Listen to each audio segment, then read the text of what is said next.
4 years ago, the United Nations convened the inaugural Food Systems Summit to galvanize global transformation in the way we produce, process, distribute, and consume food. The summit aimed bold and transformative actions to reshape global food value chains in support of the Sustainable Development Goals. 2 years later, at our first global stocktake, we renewed our commitment to maintain this momentum. We take stock once more. The picture is mixed. Undeniably, we have made meaningful and significant progress in providing the world with more sufficient, safe, and nutritious food, contributing to reductions in poverty and hunger. The global food system now contributes between 10% and 12% of global GDP, translating to about $8 trillion or $10 trillion annually. This progress has improved livelihoods, created new opportunities, and raised living standards for millions worldwide. However, this encouraging trajectory is not universal. Starvation, malnutrition, and undernutrition remain a harsh daily reality for far too many.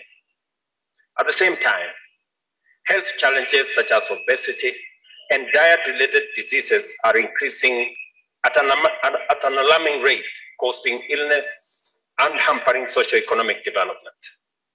Environmental pressures, including climate change, water and air pollution, biodiversity loss, and soil degradation are causing productivity losses nearly equivalent to 12% of global GDP. Data further reveals that current food systems account for over a third of greenhouse gas emissions, 80% of biodiversity loss, and significant pollution globally. These issues are worsened by widespread poverty and rapid demographic shifts, conflicts, high costs of nutritious diets, and weak governance structures. Food markets, while a source of hope, are increasingly volatile. Despite positive production forecasts, erratic weather, trade tensions, and supply chain disruptions are driving up food prices. The Food Agricultural Organization's 2024 State of Food Security and Nutrition in the World, SOFI report, affirms these concerns. It points out that to 2030, we are not on track to meet our hunger and nutrition targets. Yet, the report also offers hope that the world can still reverse these trends, but only if we urgently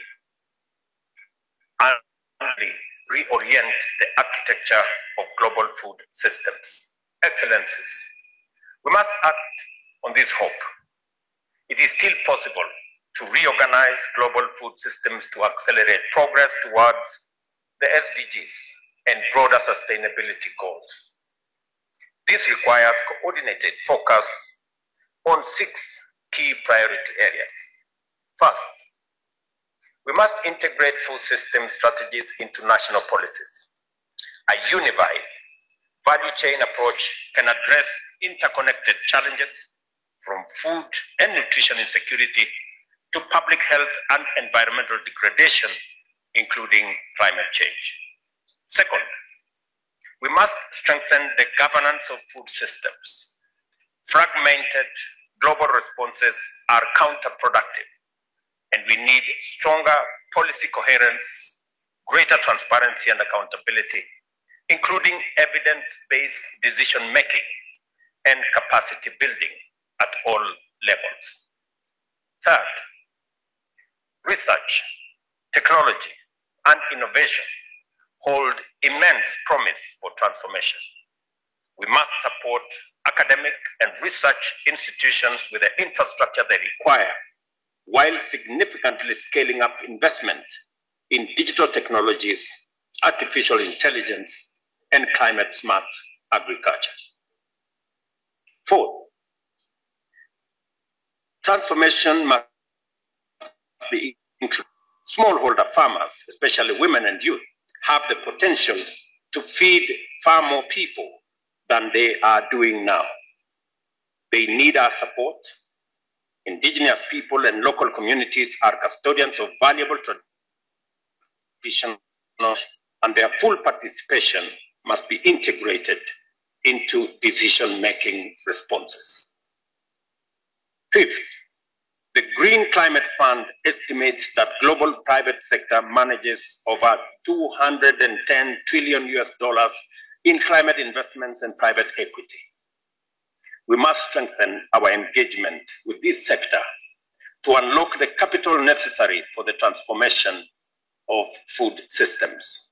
And finally, and of critical importance, we must improve access to finance. Tailored financial products are essential for smallholder farmers, startups, and agripreneurs. We must also promote digital financial solutions such as M-Pesa, which in my country enables every citizen to access financial services instantly and securely. Public-private partnerships are indispensable. We must deepen collaboration with financial institutions, both public and private, to leverage their power and catalyze investment, scale up solutions, and deliver meaningful change.